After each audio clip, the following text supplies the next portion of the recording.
Assalamualaikum warahmatullahi wabarakatuh. Salam sejahtera untuk kita semua.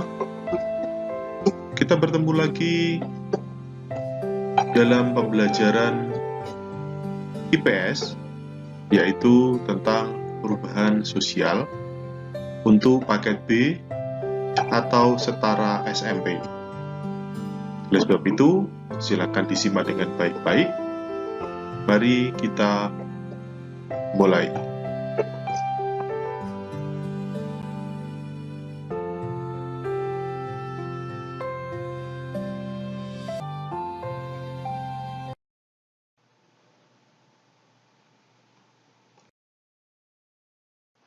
Perubahan sosial ini merupakan sebuah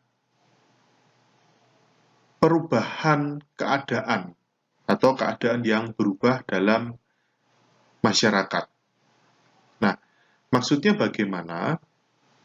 Bahwa dalam kehidupan seseorang itu akan mengalami perubahan, ya. Bahkan perubahan itu bisa terjadi setiap saat, setiap waktu, baik dalam jangka pendek maupun jangka panjang. Ya, sifat manusia pun juga akan berubah. Nah, perubahan ini diikuti oleh perkembangan-perkembangan yang ada di dalam kehidupan. Saya tulis menjadi 5, tetapi masih banyak ciri-ciri yang lain. Yang pertama adalah berkelanjutan. Artinya apa? Bahwa kehidupan seseorang itu semakin hari akan semakin berkembang, semakin maju, ya. Di mana kehidupan seseorang ini di dalam perjalanannya akan mengalami banyak hal yang berbeda-beda. Misalnya dari kecil, ya. Dari kecil itu lingkungannya pasti dengan anak-anak. Kemudian menginjak remaja, pola bermainnya, berinteraksinya juga dengan remaja. Pasti akan berbeda dengan sebelumnya. Kemudian di saat dewasa, kalaupun mereka masih sekolah, lingkungannya juga menyesuaikan dengan seusianya. Kemudian sampai di dewasa, kemudian sampai tua. Pasti pola kehidupannya akan berubah-ubah. Nah, ini yang dimaksud dengan berkelanjutan. Kemudian imitatif. Nah, kalau kita mendengar barang imitasi itu artinya barang palsu, ya. Tapi di sini artinya adalah meniru.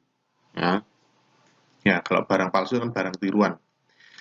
Maksudnya begini, gambaran secara real yang sedang terjadi di negara kita pada saat ini adalah yang lagi ngehits, ya, yaitu demam K-pop atau demam Korea, di mana semua hal yang terjadi dalam kehidupan yang kita lihat ini itu semua berbau Korea. Misalnya mulai dari pakaian, ya, dari penampilan, aksesoris, kemudian makanan, kemudian budaya-budaya yang ada di Korea itu kita tiru. Nah, sehingga dengan adanya peniruan ini, maka akan terjadi sebuah perubahan sosial di mana sebelumnya masyarakat itu tetap memegang teguh budayanya, berpakaian ya seperti hari-hari ini gitu loh.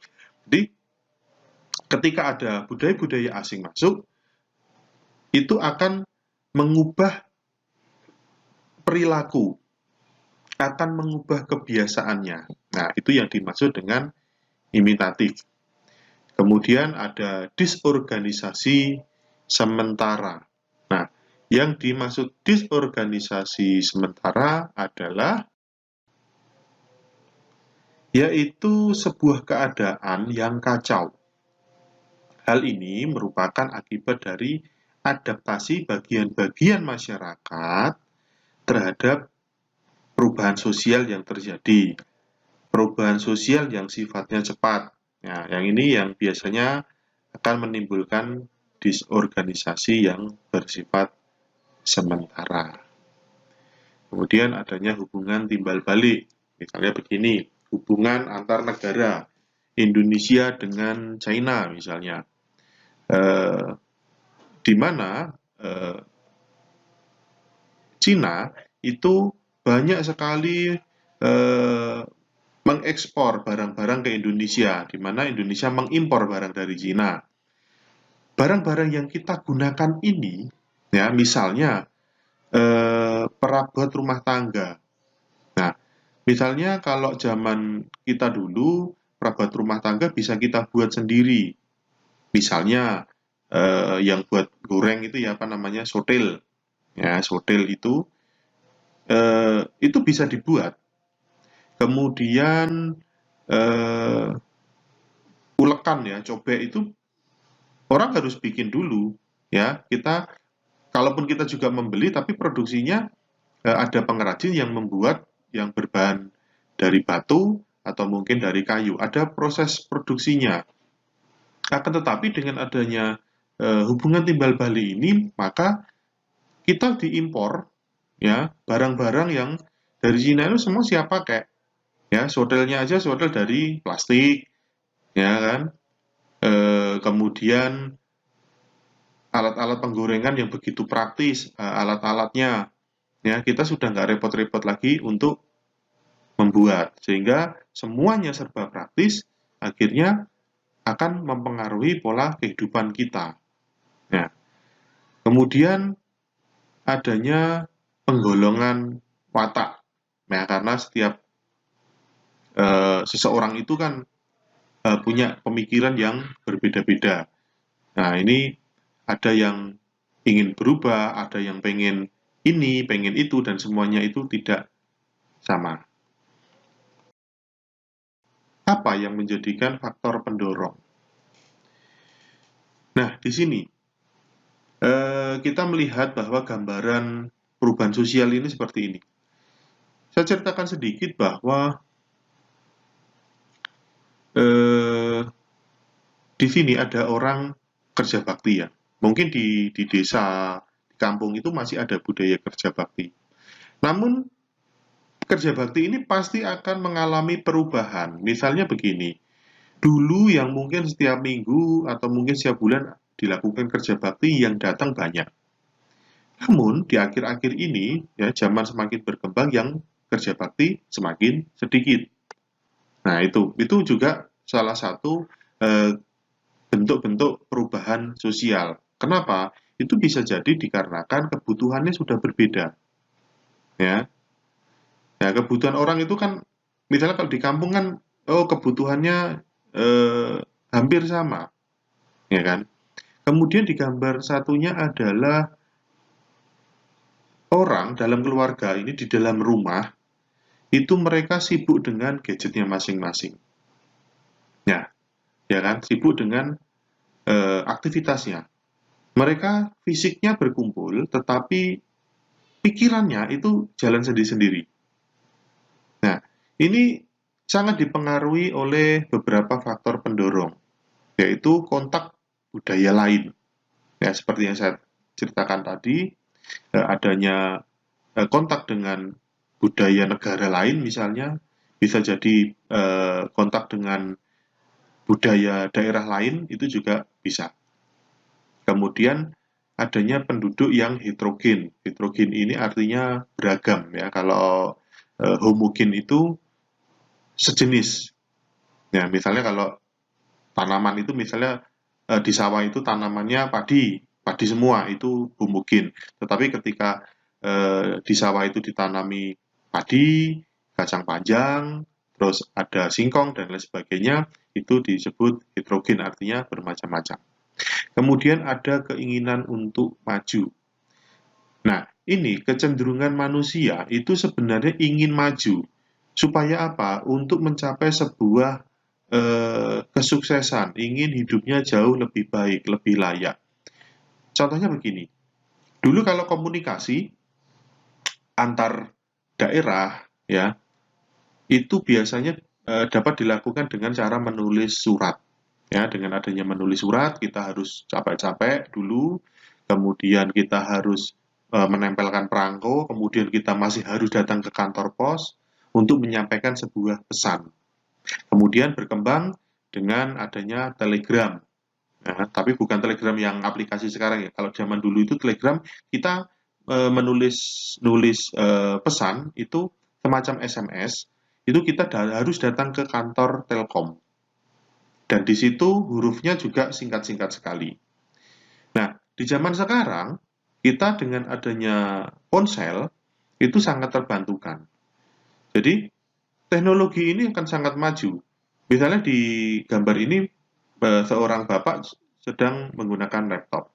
Nah, sebelum laptop itu dulu ada yang namanya PC ya, jadi perangkat komputer, di mana dengan perangkat komputer itu kalau zaman dulu nggak bisa internet, ya kan? Kemudian sekarang dengan adanya laptop itu bisa dibawa kemana-mana. Kalau PC kan nggak bisa, kan harus di tempat, bisa di kantor atau di rumah. Nah, kemudian dengan adanya perkembangan zaman lagi, diproduksilah yang namanya ponsel, ya. Nah, ponsel ini berkembang sehingga sekarang dapat disebut dengan smartphone, artinya telepon yang pintar. Nah, telepon pintar ini jauh lebih mempengaruhi banyak kehidupan. Misalnya, kalau kita mau belanja, kita harus ke toko dulu. Kita harus ke pasar ya. Kadang-kadang kan kita masih repot ke pasar, kita harus pakai pakaian apa. Mungkin kalau ke supermarket kita harus dandan dulu, ya kan, harus banyak persiapan, sekalian mejeng.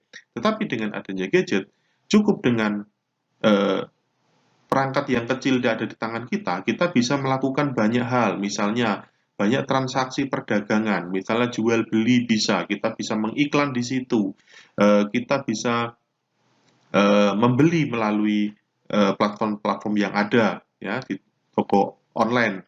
Kemudian kita bisa mengirim pesan dengan cepat. Kemudian kita juga bisa belajar dengan cara yang cepat. Misalnya dengan pola yang sedang kita lakukan ini adalah dengan belajar online. Artinya ada hal yang dapat kita nikmati dengan adanya perubahan sosial ini. Kemudian adanya kondisi masyarakat tertentu, misalnya kondisi tertentu itu seperti bencana alam, kemudian perang, dan lain sebagainya. Sehingga dengan adanya kondisi masyarakat tertentu ini akan mengakibatkan banyak perubahan sosial. Misalnya kalau terjadi bencana alam itu kadang-kadang kalau di wilayah tersebut sudah tidak memungkinkan untuk ditinggali, maka masyarakat yang mengungsi tersebut bisa dialihkan ke tempat lain yang lebih aman. Nah, biasanya itu seperti dengan adanya program transmigrasi.